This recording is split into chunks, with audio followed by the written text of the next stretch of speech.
Welcome to This Week in East Brunswick. Today, the East Brunswick Public Library welcomes Congressman Rush Holt back to the Business Resource Center, where he announces the Workforce Investment Act, a new law recently passed by the President to help job seekers.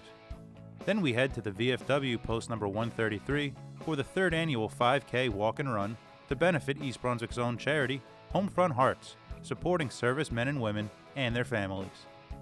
Marianne Ralph tells us what she's been reading in a brand new segment of Read This Book.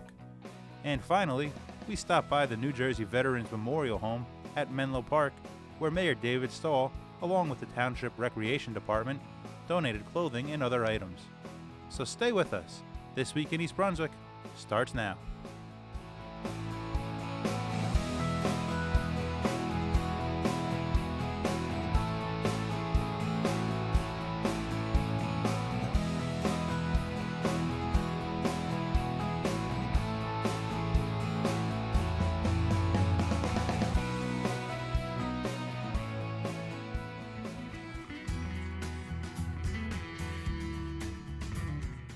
It's a happy day for libraries, and I am very happy to welcome you all here to Congressman Rush Holt chose the East Brunswick Public Library to announce a bill recently signed by the President supporting libraries and their efforts in helping job seekers. It's true. About 2 years ago, I was here talking about this same general subject. But the bill that the President signed last week into law is in many ways more than 2 years in the making. It's a reauthorization of the Workforce Investment Act that goes back 16 years.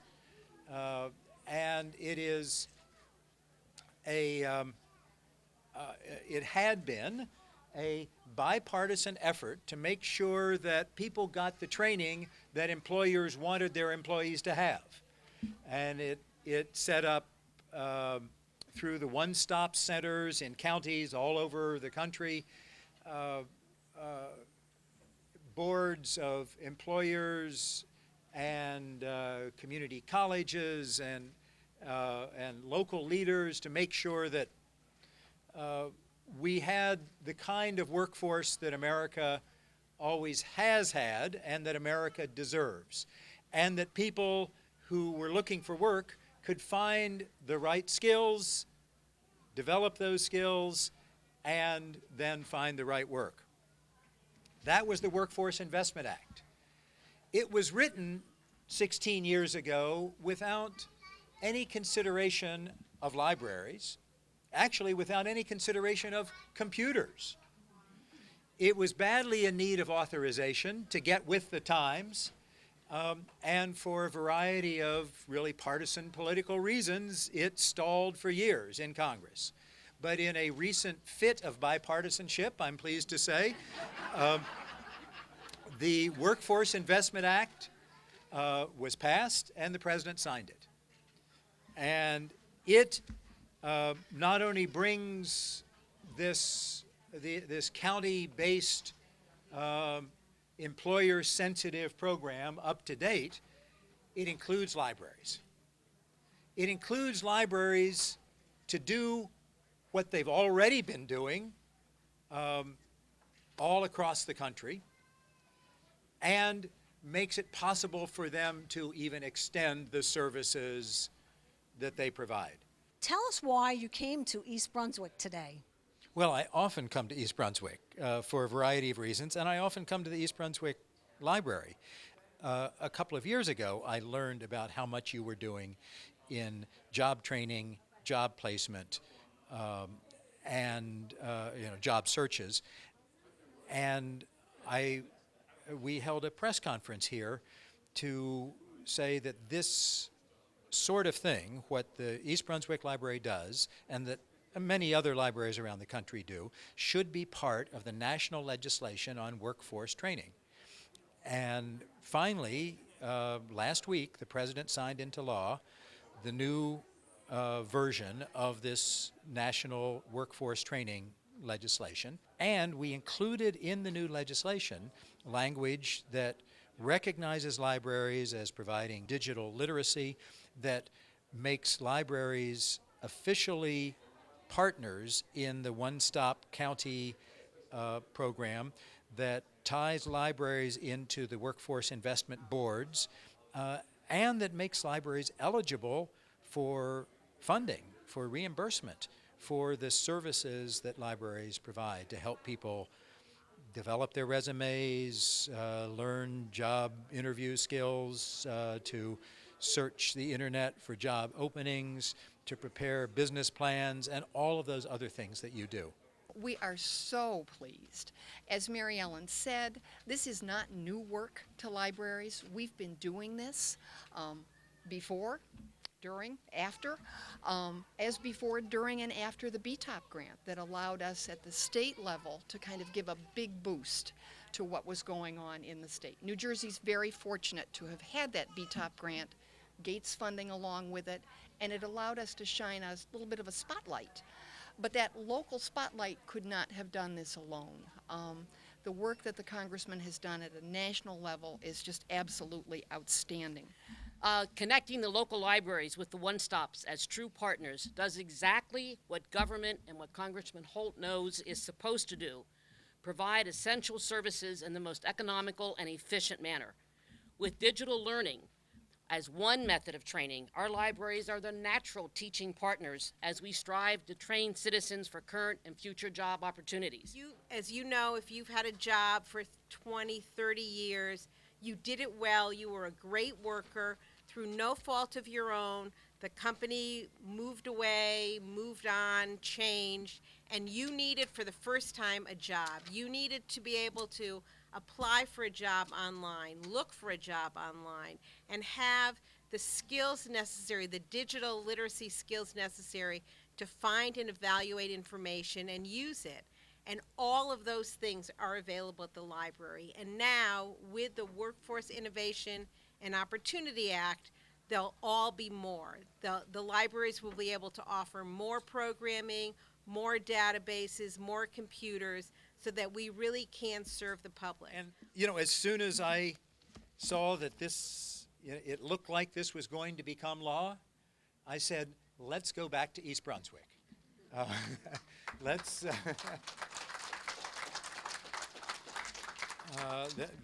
This is such a good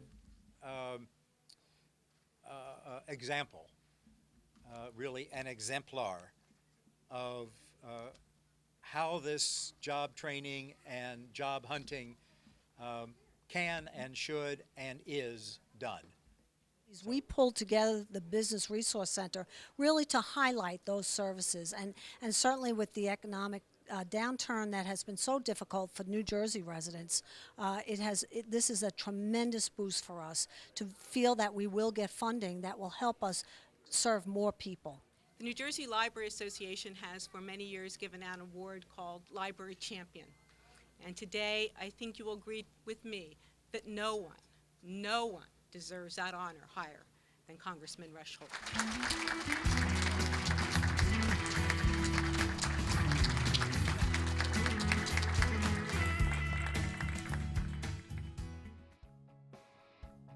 EBTV joins VFW Post 133's third annual 5K race on Sunday, July 27th. Today's race is our main charities this year is our Homefront Hearts and the Veterans Alliance. It starts about 6 o'clock. 7:30 is the registration is open, and we leave that open right up until race time. The race has to start at 9 o'clock sharp, because we do have some problems with keeping the road closed. So we do start it right on time. And normally it's the race itself and the walk are over about 10 o'clock. So at 10 o'clock we have our awards given out. This year we had a children's race. It was held after the 5K race and was held in the back, and it was sponsored by the Women's Auxiliary. They did a great job, and we appreciate that. We also had some vendors that stopped by. We had the U.S. Army, the National Guard came in with a rock climbing wall. We have food and drink for people. We have some ice over there and watermelon. So many things were donated by Stop and Shop. We just can't thank them enough. They just came out and went way overboard, and we really do appreciate what Stop and Shop did for us. And I think everybody enjoyed it. Seemed like it was young and old, so everybody seemed like they were enjoying it. How did you find out about the VFW 5K race? This is my third year running it, actually. 2 years ago, they had a wounded warrior, and I was going through one of the magazines, and I saw that they had it was a great cause, so I wanted to run the race. And I live in Spotswood, so it's pretty local. Along with Veterans Alliance, one of our main recipients of the race is Homefront Hearts. Homefront Hearts is a very, very local charity. It's ran by a woman in town. Her name is Randy Karn. She's the executive director. She does one hell of a job to supporting veterans and veterans in their needs. We can't say enough about Randy. Anybody that can get information about Homefront Hearts, check it out, and if you can help, she's always willing to have helps. Anytime you can donate to people that are serving our country and their families, it's one of the best causes that you can give to. And were you surprised by the turnout today? No, this is a pretty big turnout. The last 3 years have been getting bigger every year. It's a great race. Tom over here, the commander, Tom, is really good. Good guy. What motivates you to continue what you're doing? Well, as a veteran and as a commander of the post here, it's very easy for me to do this. I love what I do. I like to think that every day is Veterans Day, and we're here to help veterans and their causes and their needs is basically why we're here. And how did you sign up for this race? Online, you can register. It's pretty easy. I think it was jerseyrunner.com. You just, put in your information and you register online and just pick up your stuff here. What do you hope people can get out of this event? Well, I hope everybody enjoyed themselves today more than anything, and everybody got together here. The weather cooperated. We had a good time. I see we had over 340 runners, around 340 runners. So I hope everybody enjoyed themselves here today, and that's more than anything. And who can participate in this race? Everybody can participate. We let the better runners start off, and then the walkers and slower people behind them. But the time today, I think, was around 50. I think the guy did it in less than 15 minutes. So that's pretty good time for a 5K. So and the other lads coming behind him wasn't that far either. So it's a good race. I mean, it's a good class race. And what was your time today? 18:44. Who would you recommend this race to? Anybody. There's all types. People are fast, people are slow. We have walkers. Wounded warriors that walk the race. They've been injured at war, or whatever. They come and they still participate just to support the cause. We have runners out there with dogs. We have people with strollers. But if you're a competitive runner, it is a taped. It's a class race, and you get your times and everything. So if you want to take it into another race, you can do that. We came right out of the building, the parking lot, and went through the neighborhoods. It's like a tree-lined neighborhood through East Brunswick, and I think it went Ruse Lane and then Cranberry Road and finished right back here by the VFW. One of the things they always say about it, when we get feedback, is that it's a great course because it's flat and it's shady. So if you're a runner, they kind of like that. And we had some good vendors in here today. Stop and Shop had all kinds of food here for our organization. We had some beer and soda, hamburgers and hot dogs for our runners and everything. So I think people enjoyed themselves. A lot of people come over and thanked us, said we did a good job. So that's always good. And how do you see this race impacting the community? Well, I think today we had an awful lot of people from all aspects of the community in here today. We had people who own stores. We had people who, the town council people. We had people that retired from the township in here, and a lot of people that that all different sports came out here today, and it was enjoyable. I think everybody brought the community together today out here today. And would you come back next year? Definitely. This is one race that I mark on the calendar to make sure I make time for it. And is there anything else that you'd like to add?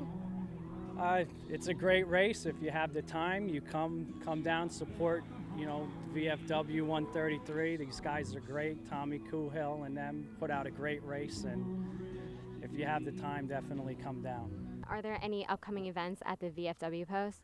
Well, we don't have a whole much planned right now. We do have Friday night dinners here every Friday night, and I know the ladies are having a car wash and stuff like that, but we don't plan that much in advance. The race, obviously, and the golf outing, because that's a big overtake to do that. But other than that, we do have comedy night here and stuff like that. And if there's any veterans out there, please come down and join our post. You know, it's strength by numbers, and we're very active post within the community and on all other events also. And is there anything else that you'd like to add? Well, I'd just like to thank everybody for coming out today. Thank the township, thank the police department, the EMT, the fire department.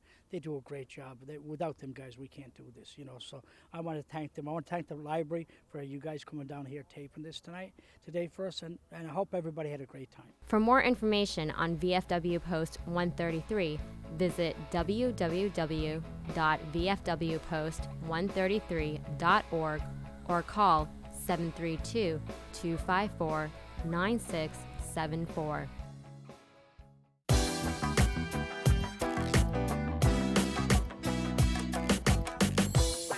Read this book, Life After Life by Kate Atkinson. The novel begins with the birth of Ursula Todd to an affluent couple in the suburbs of London. The year is 1910.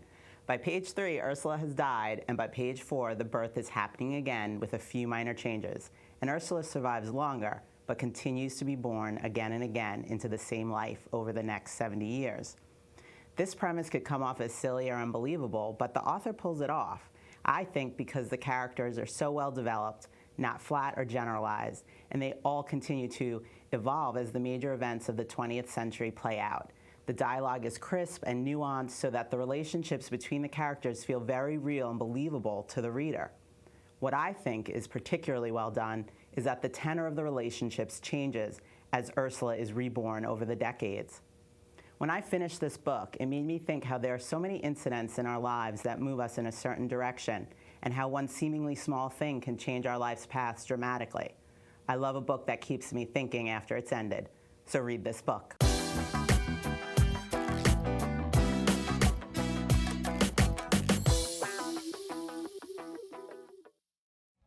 Mayor David Stahl, with the support of East Brunswick Township, visits New Jersey Veterans Memorial Home at Menlo Park to donate to local veterans. This is a 312-bed facility strictly for the veterans. This is a long-term care facility. These individuals, males and females, they live here for the rest of their lives. This is a state-run facility. This is one of the nicest in the state of New Jersey, one of the biggest in the state of New Jersey. Our only mission here is to make sure that these residents who live here are going to be treated with respect and dignity for the rest of their lives. That's our only mission. These guys and ladies serve their country. They deserve nothing less. And we appreciate what they did for the country, and we are here to make sure that we provide a very nice and meaningful environment. And can you please tell me a little bit about what's going to happen today?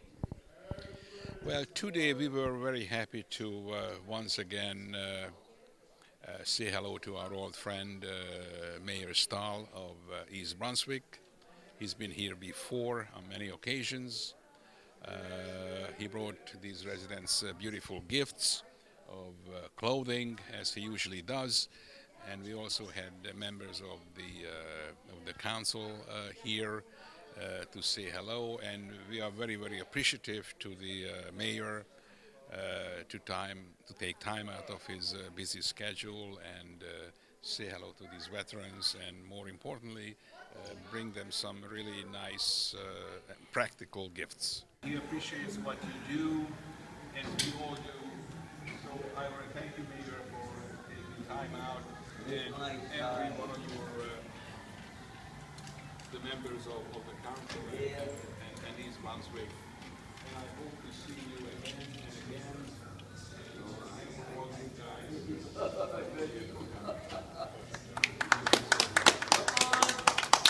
Good morning, everyone. I'll be brief. I've got Councilman Mike Hughes with me from East Brunswick. We run a charity event in East Brunswick annually, and we take these proceeds to turn back into the community. And Ira Roth, who's behind me, As you know, Ira does a great job here providing your needs, and he always comes to us with requests. So we're very appreciative of East Brunswick for all the services. And what brings you here today? We're here today. I'm with the mayor of East Brunswick and the members of the recreation staff. I coordinated with them, which we did about 2 years ago as well. Put out a notice through the township that they wanted to have a clothing drive to have people donate new clothes, not used clothes, and whatever clothes was accumulated was brought here today. Can you please tell me a little bit about the services that you provide here? Yes, as I mentioned before, this is a very large long-term care facility. It's somewhat unique. It's not just a nursing home. As you can see, we have a beautiful barber shop, we have a fully equipped library, we have a gift shop, we have a bank, we have a chaplain, full-time chaplain here, we have a beautiful chapel here, we have a deli here. You name it, we have it. This is like a small city that we are running here for the benefit of 312 residents who live here. This is a very, very active nursing home. We encourage our residents to get involved. We have full-time drivers. We take these residents to Atlantic City. We have 4 buses. We have 3 full-time drivers. So we want to make sure that they are active and they remain active for the rest of their lives. We've been coming here for many, many years, and what we do is we take patients from here to Somerset Patriot, which is a minor league baseball team. We take them to baseball games, we serve them refreshments, and we also take them to Rutgers basketball games, men's and ladies, and we come here 3-4 times a year and we play bingo here and just try to make sure that before we leave that everybody is a winner, and we want to put a smile on their face. And how can people donate clothing or other things to the home? Well, donations are gladly accepted. We usually accept only new items. Since we do have limited budget, we rely on donations in most cases. And I'm happy to say that most of the veteran organizations are very, very supportive to these residents. They usually here, they give us monetary, sometimes they buy us a bus if needed, they buy us television sets, low beds, give us cash so I can buy them certain items that they need. So we are very, very appreciative to these veteran organizations who help their fellow veterans. And what motivates you to continue what you're doing? Well, once it gets in your blood and once you get friendly with the patients here and they know who you are and they know that when you come and they say, whenever the Jewish war veterans come and other veterans groups comes, you guys always give us a good time, and and if we can provide some entertainment for them and put a smile on their face, that's better than money. How can people find more information about the home? We have a full-time admission officer by the name of Ed Weisenhorn. He can be reached at any time. We are also on the internet. They can look up New Jersey Veterans Memorial Home on the internet, and they can actually download an application on the internet. If anybody would like to come in to visit, to tour the facility, we'll be happy to do that 7 days a week. Or call us directly, 732-452-4102 is my direct line, and I'll be happy to direct them to our admissions office, or they can stop by at any time and we'll be happy to give them a little tour and give them an application, and more importantly help them to complete the application. And is there anything else that you'd like to add? Well, as I mentioned before, I'm very appreciative to the mayor of East Brunswick. We are very appreciative to all veteran organizations who come and support our facility. This is a big facility. We have 450 staff members here who are doing a wonderful, wonderful job to make sure that these veterans are happy and going to happy for the rest of their lives. It's a major task, and I think they are doing an excellent job to accomplish that. For more information on how you can help our veterans, call 732-452-4100.